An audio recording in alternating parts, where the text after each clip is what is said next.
आज मैं दाल चावल की ऐसी रेसिपी शेयर करूंगी जो आज से पहले किसी ने भी नहीं बनाई होगी। यकीन करें, अगर आप एक बार इसे बना लेंगे तो ढाबों और होटलों वाले दाल चावल को भूल जाएंगे। ये वही आम दाल चावल हैं जो सभी बनाते हैं, मगर एक ऐसी ट्रिक लगाएंगे जो इस रेसिपी को बिल्कुल डिफरेंट कर देगी। तो चलिए फिर हम इसे बनाना शुरू करते हैं। बिस्मिल्लाहिर्रहमानिर्रहीम। तो सबसे पहले फ्रेंड्स, मैंने यहाँ पर एक अदद प्याज लिया है, एक टमाटर है और साथ ही एक पाव मैंने दाल मूंग और दाल मसूर ली है। ये दोनों दालें जो मिक्स ली हैं मैंने, इनकी टोटल मिकदार एक पाव के बराबर है। सबसे पहले हम दाल को अच्छे से चुन लेंगे और फिर इसे हम अच्छे से धो लेंगे। तो धोने के बाद दाल मैं बनाऊंगी प्रेशर कुकर में, इसीलिए मैं सारी दाल प्रेशर कुकर में ऐड करूंगी। और यहाँ पर हम बर्तन को अच्छे से साफ कर लेंगे। इसमें थोड़ा सा पानी डालकर अच्छे से हिलाकर सारी दाल बर्तन के अंदर शिफ्ट कर देंगे।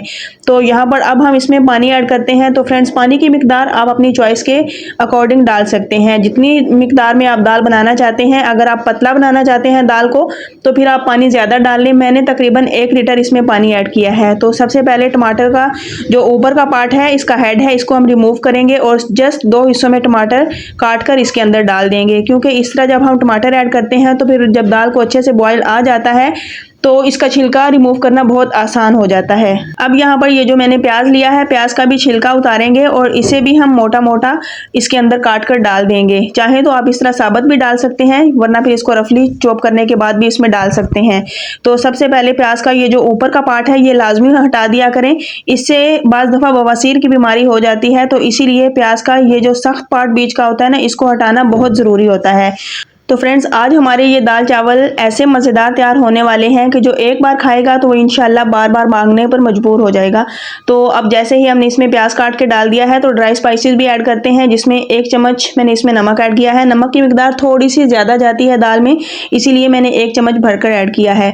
1 चम्मच लाल मिर्च का पाउडर ऐड किया है। 1 टीस्पून मैंने इसमें हल्दी पाउडर ऐड किया है और साथ ही तकरीबन 2 से 3 चम्मच हम इसमें कुकिंग ऑयल डालेंगे। कुकिंग ऑयल डालने से ये होता है कि दाल ऊपर की तरफ नहीं उठती और इसमें दाल फंसने का खतरा बिल्कुल कम हो जाता है। तो इसीलिए हमने प्रेशर कुकर को अब चूल्हे पर चढ़ा दिया है, इसका वेट लगाकर तकरीबन 10 मिनट तक हम दाल को अच्छे से बॉईल कर लेंगे। तो दूसरी तरफ हम यहाँ पर चावल भी देख लेते हैं। चावल को मैंने पैमाइश कर लिया है, 2 गिलास मैंने चावल लिए हैं और सबसे पहले चावल को भी अच्छे से चुन लिया है। साफ करने के बाद धो लिया है मैंने चावल को और चावल को हम छोड़ देंगे यहाँ पर काउंटर पर।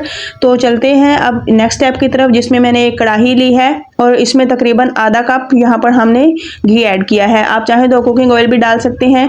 तो अब इसमें कुछ मसाला जात जाएंगे, जिसमें मैंने 1 टेबलस्पून भरकर साबुत जीरा ऐड किया है, 1 अदद तेज़पत्ता, 1 छोटा सा बादियान का फूल है, 1 टुकड़ा दालचीनी का है और 1 बड़ी इलायची, ठीक है। 2 से 3 अदद मैंने इसमें लौंग ऐड कर दिए हैं और तकरीबन 5 से 6 अदद काली मिर्चें। तो फ्रेंड्स, ये खड़े मसाला जात चावल में डालने से इसको एक ऐसा ज़बरदस्त टेस्ट मिलेगा, बिल्कुल डिफरेंट से हमारे ये चावल तैयार होंगे और आपको ऐसा टच मिलेगा कि आप किसी बड़े रेस्टोरेंट में बैठकर खाना खा रहे हों। अब जैसे ही मसालों में हल्की सी खुशबू आने लगी थी तो मैंने इसमें पानी ऐड कर दिया है। 2 गिलास चावल थे, उस हिसाब से यहाँ पर मैंने 4 गिलास पानी ऐड किया है। अब यहाँ पर तकरीबन 1.5 चम्मच मैंने इसमें नमक ऐड किया है और हम इसको छोड़ देंगे ताकि इसमें अच्छा सा बॉयल आ जाए। तकरीबन 10 मिनट लगे हैं। यहाँ पर पानी में अच्छा सा बॉयल आ चुका है, बड़ी ही ज़बरदस्त सी खुशबू आ रही है। अब मैं इसमें कुछ हरी मिर्चें ऐड करूंगी और जो मैंने साबुत ही ऐड कर दी हैं। अगर आप चाहें तो काट कर भी डाल सकते हैं, अगर नहीं डालना चाहते तो आप इन्हें स्किप भी कर सकते हैं। अब ये जो चावल हमने वॉश करके रखे थे, इसका तमाम एक्स्ट्रा पानी ड्रेन करेंगे और तमाम चावल इस पानी के अंदर ऐड कर देंगे। तो फ्रेंड्स, अब हम इनको एक बार हिलाकर छोड़ देंगे। बहुत ज़ोर से आपने इसमें चम्मच नहीं चलाना होता, बस एक बार हिला दें और इसको छोड़ दें। मीडियम सी फ्लेम पर हम इसे पकाएंगे। हल्का सा मैंने इसको साइड से खुला छोड़ा है ताकि इसकी स्टीम निकलती रहे। तकरीबन हाफ से ज़्यादा पानी जब इसका खुश्क हो चुका है तो दूसरी बार अब हम इसको हिलाएंगे। बार बार आपने इसमें चम्मच नहीं चलाना। ये छोटी छोटी ट्रिक्स होती हैं जिन्हें आपने लाजमी से फॉलो करना है। अगर आप इसे बार बार हिलाते रहेंगे तो चावल टूट जाते हैं, इसीलिए आपने इन ट्रिक्स को लाजमी से फॉलो करना है। अब हम इसमें ढेर सारा हरा धनिया ऐड करेंगे और कवर के ऊपर मैंने एक मोटा सा कपड़ा लगा दिया है ताकि इसको अच्छा सा दम आए और स्टीम इसके अंदर ही रहे, जिसमें चावल बड़े लजीज तैयार होते हैं। तो तकरीबन 10 से 12 मिनट का मैं इसको दम दूंगी। अब इतनी देर में यहाँ पर हमारी दाल भी अच्छे से बॉईल हो चुकी है। तो सबसे पहला काम अब यहाँ पर जो हमने करना है, टमाटर का छिलका रिमूव करना है। तो फ्रेंड, प्रेशर कुकर आप जब भी इस्तेमाल कर रहे हों बहुत ज़्यादा एहतियात की ज़रूरत होती है। इसे खोलने से पहले आपने फ्लेम ऑफ करनी होती है, इसका वेट हटाना होता है और तमाम एक्स्ट्रा स्टीम निकलने के बाद ही आपने इसको खोलना होता है। अच्छा, यहाँ पर हम टमाटर का छिलका उतार देंगे और यहाँ पर मैंने एक विस्कर लिया है और इस विस्क की मदद से हम अच्छे से पहले टमाटरों को मैश कर देंगे, क्योंकि ये बॉयल तो पहले ही हो चुके हैं। बस हल्का सा इसे विस्क करेंगे तो अच्छे से टमाटर इसके अंदर मैश हो जाएंगे। तो अब मैं इसको ले आई हूँ काउंटर पर, चूल्हे से मैंने इसको हटा दिया है क्योंकि ये दाल हमारी तैयार हो चुकी है। अगर आप इसको गाढ़ा करना चाहते हैं तो फिर आप इसको मज़ीद पका सकते हैं। तो लेकिन मैंने यहाँ पर दाल की कंसिस्टेंसी थोड़ी सी पतली ही रखी है, क्योंकि मैं ये चावल के लिए तैयार कर रही हूँ। अगर आप इसे रोटी या चपाती या फिर पराठे के लिए तैयार कर रहे हो तो आप इसको गाढ़ा भी कर सकते हैं। अच्छे से मैंने इसको विस्क की मदद से मिक्स कर लिया है। अब यहाँ पर इसका बड़ा ज़बरदस्त सा तड़का रेडी करते हैं। तो तड़का बनाने के लिए मैंने यहाँ पर घी का यूज़ किया है, आप चाहें तो ऑयल भी यूज़ कर सकते हैं। जैसे ही घी अच्छा सा गर्म हो चुका है तो मैंने यहाँ पर एक बल्ब लिया है लहसुन का और इसको मैंने बारीक चॉप कर लिया है। आप चाहें तो कूट कर भी इसमें डाल सकते हैं, लेकिन अगर आप इसे काट कर ऐड करेंगे तो यकीन करें बड़ा ज़बरदस्त और गज़ब का टेस्ट आपको मिलेगा। इसीलिए मैंने भी लहसुन का काट कर ही यूज़ किया है। तो लहसुन को हम बड़ी ज़बरदस्त सी खुशबू आने तक भूनेंगे। साथ ही मैंने यहाँ पर तकरीबन 3 से 4 अदद हरी मिर्चें ली हैं और इन्हें भी बारीक काट कर इसके अंदर डाल दिया है।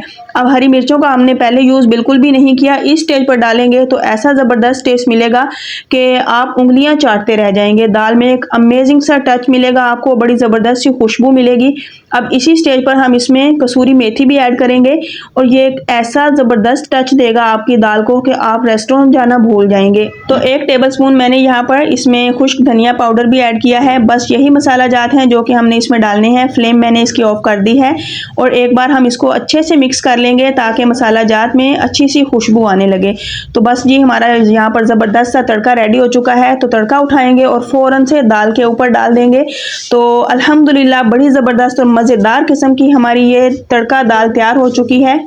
तो फ्रेंड्स आज ये जो दाल हमने तैयार की है, यकीन करें ऐसी मज़ेदार और ज़बरदस्त किस्म की ये दाल तैयार हुई है कि जो एक बार इसे खाएगा तो बार बार मांगने पर मजबूर हो जाएगा। ये इतनी मज़ेदार और इतनी टेस्टी बनती है कि आपने इस दाल को एक बार लाजमी से ट्राई करना है। अब ढेर सारा हम इसमें हरा धनिया ऐड करेंगे और हरा धनिया आपने बिल्कुल लास्ट में ही डालना है। और दाल हो तो इसमें हरा धनिया ना हो, इसके बगैर तो दाल है ही नामुकम्मल। तो हरा धनिया आपने बिल्कुल लास्ट में डालना है और इसको हम छोड़ देंगे। अब दूसरी तरफ हम चावल को भी देख लेते हैं। तो अल्हम्दुलिल्लाह यहाँ पर तकरीबन 15 मिनट का मैंने चावल को दम दिया है और चावल हमारे मुकम्मल तैयार हो चुके हैं। बड़ी ही ज़बरदस्त किस्म की चावल की खुशबू पूरे घर में फैल चुकी है और आप यकीन करें कि ऐसा ज़बरदस्त और गज़ब का इस दाल चावल का टेस्ट बना है। बिल्कुल डिफरेंट स्टाइल हमारी ये रेसिपी तैयार हुई है और यकीन करें अगर आप इसे तैयार कर लेंगे तो मैं कहती हूँ कि आप ढाबों और होटलों वाले चावलों को और दाल को भूल जाएंगे। इतने ज़बरदस्त हमारे ये दाल चावल तैयार होते हैं कि आप लोगों की सोच है। तो फ्रेंड्स इसीलिए ये रेसिपी मस्ट ट्राई वाली है। तो आपने इस रेसिपी को एक बार लाजमी से फॉलो करना है और फिर अपना फीडबैक मुझे लाजमी देना है कि आपको दाल चावल की ये रेसिपी कैसी लगी। यकीनन आपको बहुत ज़्यादा पसंद आएगी। अल्हम्दुलिल्लाह दाल और चावल हमारे मुकम्मल तैयार हो चुके हैं जो कि आपको यकीनन बहुत ज़्यादा पसंद आने वाले हैं। इसको मैंने घर के बने हुए अचार के साथ सर्व किया है। तो फ्रेंड्स ये वही आम दाल चावल हैं जो सभी बनाते हैं, मगर आज इस रेसिपी को जिस तरीके से मैंने बनाया है यकीन करें बिल्कुल डिफरेंट स्टाइल रेसिपी है और टेस्ट भी बिल्कुल हटके है। तो इसीलिए मैं कहती हूँ कि आपने इसे लाजमी से ट्राई करना है। तो फिर इंशाल्लाह नेक्स्ट लेकर आऊँगी बड़ी ही अमेजिंग और मज़ेदार रेसिपी। मुझे अपनी दुआओं में याद रखिए। अल्लाह हाफिज़।